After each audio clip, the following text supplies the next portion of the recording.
اللي يخلّي شخص كان معجب بيكِ وما بينكم تفاهم وبينكم حاجات كتير حلوة، يمشي فجأة ويقول أنا مش مستعد لدخول العلاقة، حاجات كتير جدًا، على عكس ما ممكن نتخيل.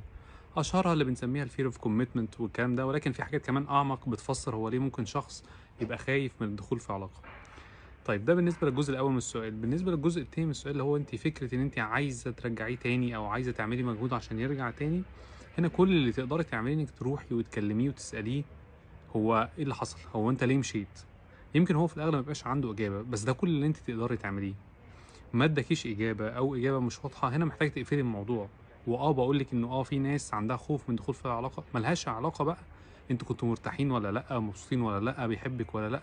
التفكير اللي أنتِ بتفكّريه بشكل منطقي ده مش دايمًا ينطبق على كل العلاقات. فتاني باقول لِك ممكن جدًا ما يبقاش بإيدِك حاجة أوي تعمليها، كل اللي بإيدِك إنِّك بس تسأليه لو ادّاكِ إجابة، ما ادّاكيش إجابة يبقى ده من النوع اللي بنتكلم عليه اللي عنده fear of commitment وعنده